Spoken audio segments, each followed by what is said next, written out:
മുണ്ടക്കൈ മേഖലകളിലേക്ക് അടക്കം ചൂരൽമലയിൽ തെരച്ചിൽ നടത്തുന്നുണ്ട്. മുണ്ടക്കൈ മേഖലകളിലേക്ക് അടക്കം തെരച്ചിൽ നടന്നു കഴിഞ്ഞു. ദൃശ്യങ്ങൾ നമ്മൾ നേരത്തെ കണ്ടതാണെന്ന് കരുതുന്നു. കൂടുതൽ ദൃശ്യങ്ങളിലേക്ക് പോകാം. അതായത് നീല വസ്ത്രങ്ങളിട്ട വളണ്ടിയർമാർ, മഞ്ഞ വസ്ത്രങ്ങളിട്ട പ്രത്യേക വളണ്ടിയർമാർ, അങ്ങനെ ഓരോ സംഘടനകളുടെയും വ്യത്യസ്ത തരത്തിലുള്ള വളണ്ടിയർമാർ മുകളിലേക്ക് കയറുന്നതിൻ്റെ ദൃശ്യങ്ങളാണ് കാണുന്നത്. അവർ മുണ്ടക്കൈ ഭാഗങ്ങളിലേക്ക് അടക്കം പോവുകയാണ്. ചൂരൽമലയിൽ തെരച്ചിൽ തുടങ്ങി. 20 അംഗങ്ങൾ വീതമുള്ള ഓരോ ഗ്രൂപ്പിലും ഒരു പോലീസ് ഉദ്യോഗസ്ഥനെ അടക്കം വിന്യസിച്ചുകൊണ്ട് കൃത്യമായി ഓർഗനൈസ് ചെയ്ത ഒരു തെരച്ചിലാണ് ഇന്നത്തേതെന്ന് പറയാം. നിലവിൽ 500ഓളം പ്രവർത്തകർ ഇവിടെ എത്തിക്കഴിഞ്ഞിട്ടുണ്ട്. വിവിധ സംഘടനകളുടേതായി അവരൊക്കെ തെരച്ചിൽ നടത്തുകയാണ്. ഇനിയും കൂടുതൽ ആളുകൾ വരും. കാരണം 9 മണി വരെ രജിസ്റ്റർ ചെയ്യുന്ന ആളുകൾക്കൊക്കെ ഈ തെരച്ചിലിൽ പങ്കെടുക്കാമെന്നാണ് അറിയിച്ചിരിക്കുന്നത്. പക്ഷേ കഴിഞ്ഞ ദിവസങ്ങളിലടക്കം നമ്മൾ കണ്ടതുപോലെ ക്യാമ്പിൽ നിന്ന് കൂടുതൽ ആളുകൾ വരാനുള്ളൊരു സാധ്യത ഉണ്ടെന്ന് തോന്നുന്നില്ല. കാരണം കഴിഞ്ഞ ദിവസത്തെ ജനകീയ തെരച്ചിലിൽ തന്നെ പലരും പറഞ്ഞിരുന്നു മാനസികമായി ആ പ്രദേശം കാണാനുള്ള പ്രയാസവും അതും അങ്ങനെയൊക്കെയുള്ള ആളുകളുണ്ട്. അതുകൊണ്ട് അവരൊക്കെ എത്രമാത്രം വരുമെന്നറിയില്ല. നേരത്തെ നമ്മൾ ചില യുവാക്കളെ മാത്രം കണ്ടിരുന്നു ക്യാമ്പിൽ നിന്നുള്ള. എന്നാൽ സ്ത്രീകളോ മറ്റോ ആരും തന്നെ തെരച്ചിലിലേക്ക് എത്തുന്നില്ല. കാരണം അവർക്ക് അത് വലിയ പ്രയാസം ഉണ്ടാക്കുന്നതുകൊണ്ട് തന്നെയാണ്. അവരെ ആ അർത്ഥത്തിൽ ആ പ്രയാസം നമ്മൾ മനസ്സിലാക്കുകയും ചെയ്യുന്നു.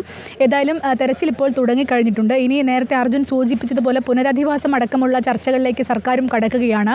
5 അംഗ സംഘത്തെ, വയനാട് ജില്ലാ കളക്ടറുടെ നേതൃത്വത്തിലുള്ള 5 അംഗ സംഘത്തെ പുനരധിവാസം പ്രത്യേകമായി ചർച്ച ചെയ്യാനായി ഇപ്പോൾ രൂപീകരിച്ചിട്ടുണ്ട്. അതിൽ പൊതുമരാമത്ത് വകുപ്പ് അഡീഷണൽ സെക്രട്ടറി, അതുപോലെ തദ്ദേശ സ്വയംഭരണ വകുപ്പ് സെക്രട്ടറി, അതുപോലെയുള്ള ആളുകളൊക്കെയാണ് ആ വകുപ്പിലുള്ളത്. ഇപ്പോൾ നിലവിൽ 66 വീടുകൾ, ഇത്തരത്തിൽ 66 സങ്കേതങ്ങൾ കണ്ടെത്തി കഴിഞ്ഞിട്ടുണ്ട്. അവയിൽ എന്തൊക്കെ സൗകര്യങ്ങളാണ് കൂടുതൽ വേണ്ടത് എന്ന് കണക്കെടുക്കുകയായിരിക്കും ഭരണകൂടം അടുത്ത ഘട്ടത്തിൽ ചെയ്യാൻ പോകുന്നത്. ആ കണക്കെടുപ്പിന് ശേഷം ഏതൊക്കെ കുടുംബങ്ങളെ അങ്ങോട്ട് മാറ്റിപ്പാർപ്പിക്കാം എന്നതടക്കമുള്ള കാര്യങ്ങളും ചർച്ച ചെയ്യുമെന്നാണ് നമ്മൾ മനസ്സിലാക്കുന്നത്. മറ്റൊരു കാര്യമുള്ളത്, ഈ കാണാതായവരുടെ ലിസ്റ്റ് 130-ൽ പരിമിതപ്പെട്ടിട്ടുണ്ട് എന്നുള്ളതാണ്. ആദ്യം 206 പേരുടെ ലിസ്റ്റാണ് തയ്യാറാക്കിയിരുന്നത്. പിന്നീട് മൃതദേഹങ്ങൾ കിട്ടിയതും മറ്റുമടക്കം തിരിച്ചറിഞ്ഞ മൃതദേഹങ്ങളുടെ എണ്ണമൊക്കെ കുറച്ചു. അങ്ങനെ ഇവിടെ നിന്ന് താമസം മാറിയവരുടെ എണ്ണം അങ്ങനെയൊക്കെ എല്ലാ തരത്തിലും കുറച്ചു. അതായത് പോലീസുകാരോടും ഈ ആശാ വർക്കർമാർ, അംഗനവാടി ടീച്ചർമാർ, അതുപോലെ ഹെൽത്ത് ഡിപ്പാർട്ട്മെൻറ്റ്, പോലീസ്, അങ്ങനെ എല്ലാവരുടെ സമീപത്തു നിന്നുള്ള കണക്കുകൾ ശേഖരിച്ചതിന് ശേഷം സോർട്ട് ചെയ്ത് ഇപ്പോൾ ഒരു 130 പേരെ കാണാതായതിൻ്റെ കണക്കാണ് അവസാനമായി സർക്കാർ പുറത്തിറക്കിയിരിക്കുന്നത്. അത് ഏകദേശം 95% കൃത്യമായ കണക്ക് തന്നെ ആയിരിക്കുമെന്നാണ് ഇപ്പോൾ വിലയിരുത്തൽ. അങ്ങനെയെങ്കിൽ അവർ ഇനിയിപ്പോൾ കണ്ടെത്താനുള്ളത് 106 പേർ കൂടിയാണ്, 130 പേർ കൂടിയാണ് എന്നുള്ളതാണ് യാഥാർത്ഥ്യം.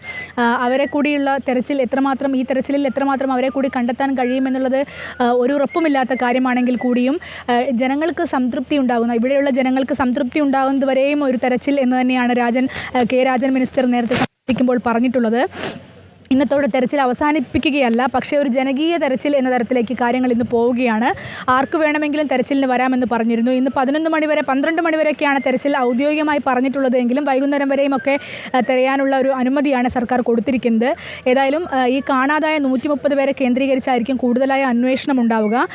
അവരെ ഇവരെ മുഴുവനും മരിച്ചതായി പ്രഖ്യാപിക്കണമോ തുടങ്ങിയ കാര്യങ്ങളൊക്കെ സംസ്ഥാന സർക്കാർ തന്നെയാണ് തീരുമാനിക്കേണ്ടത്. ഏതായാലും തെരച്ചിൽ തുടങ്ങിക്കഴിഞ്ഞു. 9 മണി വരെയും രജിസ്റ്റർ ചെയ്യുന്ന മുഴുവൻ ആളുകൾക്കും തെരച്ചിലിൽ പങ്കെടുക്കാമെന്ന് തന്നെയാണ് റവന്യൂ മന്ത്രി അടക്കം അറിയിച്ചിരിക്കുന്നത്.